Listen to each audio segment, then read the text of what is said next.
Okay, people viewing this video, I'm going to show you guys MiUI on the Virgin Mobile Galaxy S2.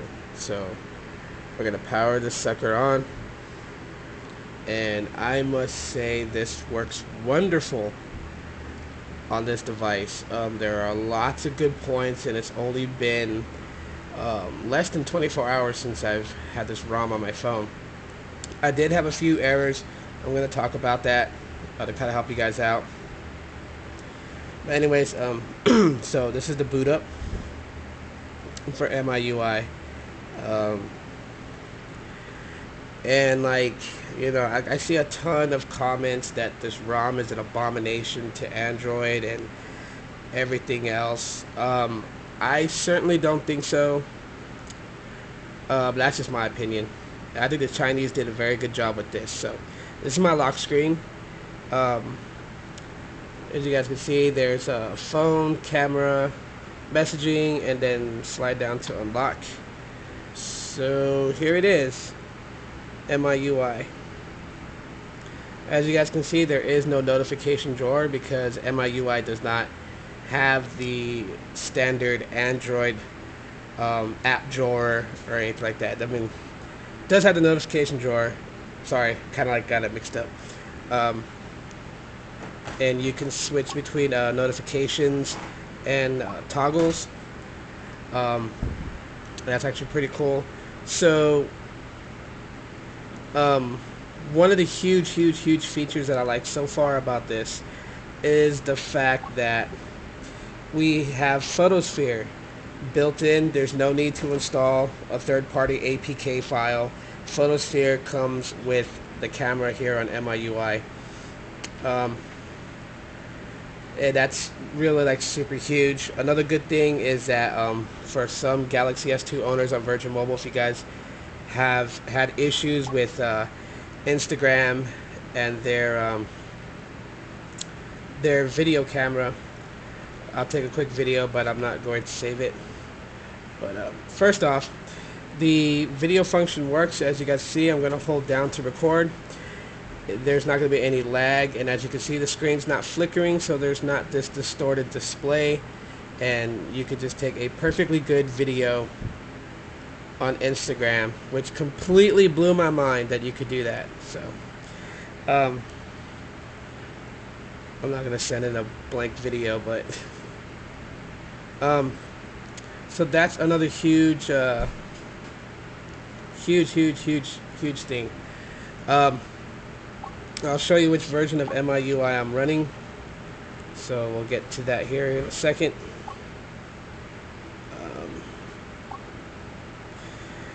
Okay, so as you guys can see, if you guys can barely see that, it's a 4.1.2 MiUI version 3.2.22. It shows my phone specs, so you see it's a dual core 1.2 gigahertz, and this is an Exynos processor. For a lot of people out there who keep saying it's like a S2 Snapdragon or whatever, it's not. The Epic 4G Touch came with Samsung's Exynos processor. So we go there. It's got 1 gig of RAM. So you guys can see. There's my baseband. I'm using the FL26 ICS modem, so 3G works. Which is like one of the things that's like really weird about this ROM off the bat. On the top over here, you'll see 3G. It's very blurry. I'm sorry. Let me see if I lower the brightness, if it'll make it better. Barely, but if you guys could see right next to my Wi-Fi symbol right here, there's 3G and 1X underneath. 3G doesn't show any signal. It shows full signal on 1X, but don't worry, you are using 3G signal. I don't know why it does that, but you are using 3G signal because I tested it out. No way are you going to stream YouTube on 1X. It's just not possible to do it that way and get great speeds out of it. So, but everything seems to run fine with MiUI, and I'm completely happy with this at this point because every function works really good. And I have been getting kind of bored with AOSP, stock vanilla Android, and TouchWiz. I'm probably going to stick with this as my daily driver. So I will show some other ROMs, but I will always come back to MIUI. Um, I haven't made a backup of this yet, and I need to, because here's some of the issues that I came across. So let me see if I can find it. Well, I'll just show you the files. But easiest way to find this is you're going to find it in Goo Manager. And in Goo Manager is where you want to download it. As you guys see, MIUI. This is what the zip file looks like. The E4GT stands for Epic 4G Touch. It's 4.1, and it's 3.2.22 English.